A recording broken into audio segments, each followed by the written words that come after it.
The Witcher, 2019'daki ilk yayınından bu yana kolay bir dönem geçirmedi. Dördüncü sezon, daha kimsenin bir fotoğrafı veya en ufak bir görüntüsü bile yayınlanmadan tartışmalara yol açtı. Henry Cavill'ın diziden ayrılması ve Liam Hemsworth'ın ekibe katılmasıyla The Witcher'ın bu sezonu Netflix'in Amiral Gemisi Fantastik dizisi için ya hep ya hiç olacak bir sezon olacak. Birçok izleyici diziyi çoktan unutmuş olsa da Liam Hemsworth'un kıtanın ikonik canavar avcısı rolünü üstlenmek için doğru seçim olduğunu kanıtlamasıyla dördüncü sezona bir şans vermelerinin zamanı gelmiş olabilir. Cavill, Geralt rolüyle son yıllarda hayranların en sevdiği oyunculardan biriydi ve seriden ayrılması seri için büyük bir darbe oldu. Ancak dördüncü sezon şüpheci hayranların çoğunu susturdu ve The Witcher'ın fantastik türde iz bırakmayı henüz bitirmediğini kanıtladı. Hemsworth, ait olduğunu kanıtlamak için Geralt rolünde muhteşem bir performans sergilemek zorundaydı ve bir Witcher'ın gümüş kılıcını taşımaya fazlasıyla layık olduğunu hemen kanıtladı. Yine de dördüncü sezon mükemmel değil ve önceki sezonların sorunları, özellikle de ana karakter Ciri söz konusu olduğunda devam ediyor. Liam Hemsworth, Rivialı Geralt rolünde güçlü bir performans sergiliyor. Witcher 4. sezon öncesinde insanların Hemsworth'e pek güvenmedikleri bir sır değil. Cavill hayranların favorisiydi. Bu yüzden rolde başka birine kabul etmek kolay olmadı. Yine de bu Hemsworth'ı caydırmamıştı ve Blaviken kasabı rolünde belirleyici bir performans sergiliyor. Performansının her noktasına kusursuz bir hırıltılı ton, sert bir karizma ve önemsediği kişilere karşı derin bir tutku katıyor. Geralt'ın kendi versiyonu kesinlikle daha duygusal ve konuşkan hissettirse de bunlar Hemsworth'un Geralt'ını daha benzersiz kılan ve öncekilerden öne çıkaran şeyler. Regis, Geralt, ömrünü canavarlarla ve insanlarla savaşarak geçirdin.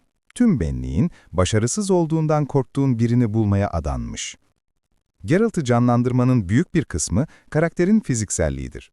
Cavill, rolde güçlü bir fiziksel varlıktı ve Hemsworth'un harika koreografili dövüş sahnelerinde kılıcını savururken izlemek harika olsa da fiziksel olarak o kadar baskın bir duruşu yok. Hemsworth hala tehlike ve özgüven saçıyor ve bu da onu canavarlar ve haydutlarla yüzleşirken fazlasıyla ikna edici kılıyor. Oyuncunun doldurması gereken büyük bir sorumluluk vardı ve 4. sezonda sadece Cavill'ın yerine geçmediğini, aynı zamanda Witcher Geralt olduğunu kanıtlıyor. Yennefer, The Witcher 4. sezonda sonunda amacını buldu. Yennefer, Anya Chalotra tarafından her zaman iyi canlandırılmıştır. Ancak karakterin The Witcher dünyasındaki yeri konusunda sık sık zorluk çekmiştir. Dördüncü sezon ona basit bir görev ve ne olursa olsun onu yerine getirme iradesi vererek bu sorunu çözüyor. Chalotra, kıtanın en ölümcül insanlarından biri gibi hissettiren güçlü ve tehlikeli bir karakteri canlandırıyor. Dördüncü sezonda Yennefer olarak Chalotra, bir karakter olarak daha duygusal, daha ham ve daha empatik hissettiriyor, bu da ona yeni bir derinlik kazandırıyor ve izleyiciyle daha kolay özdeşleşmesini sağlıyor. Bu sezonda kendini başkalarının hikayelerinin bir parçası olmaktan ziyade gerçekten kendi kişiliği olan bir karakter olarak tanımlıyor. Yennefer ve diğer büyücülerin bu sezon daha fazla etkileşimde olduğunu görmek de harika. Hikayeleri basit olsa da aslında onların lehine işliyor. Karakterlerin ve sahnelerindeki duyguların önceki sezonlardaki gibi aşırı politik entrikalara boğulmadan parlamasını sağlıyor. Yennefer ve arkadaşları da bu sezon gerçekten etkileyici bir sihir gösterisi sergiliyor.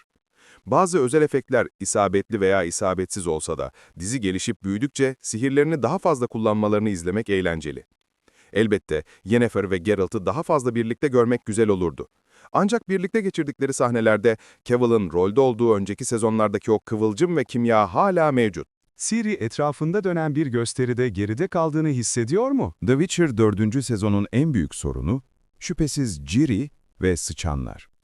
Sezonun en büyük olay örgülerinden biri ve neredeyse her adımda başarısızlığa uğruyor. Ciri, 3. sezondaki olayların etkisinden kurtulurken, Sıçanlar adlı bir çete onu kendilerinden biri olarak kabul ediyor ve bu eğlenceli bir hikaye olabilirdi, ancak işe yaramıyor. Tempodan karakter gelişimine, hatta sahnelerin genel keyfine kadar hiçbiri işe yaramıyor.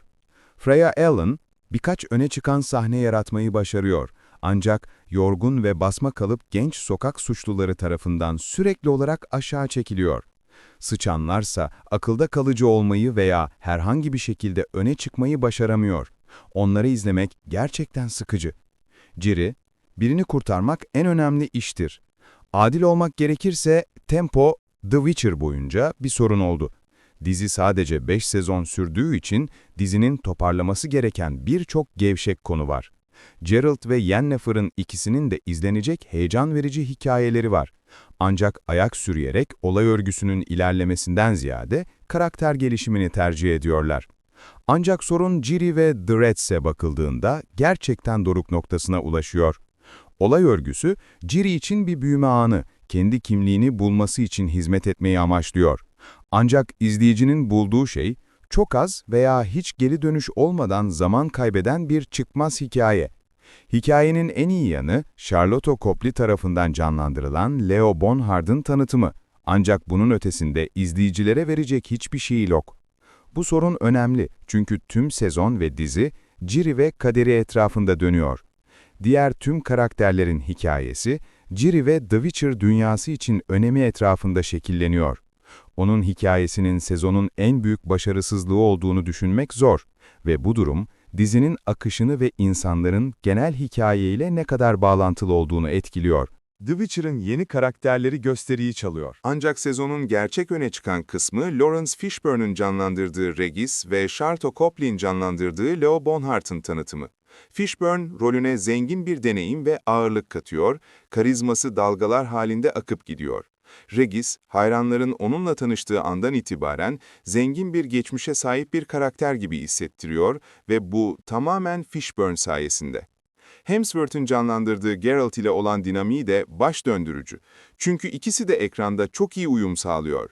Copley'in canlandırdığı Bonhart çok daha yalnız bir varlık, ancak aynı derecede büyüleyici. Rahatsız edici ve ürkütücü ve ekranda olduğu her an onu tahmin edilemez bir hava takip ediyor. Onunla herhangi bir çatışmanın nasıl sonuçlanacağını görmek imkansız ve onu izlemeyi çok ilginç kılan da bu. The Witcher 4. sezonu şimdi Netflix'te izleyin.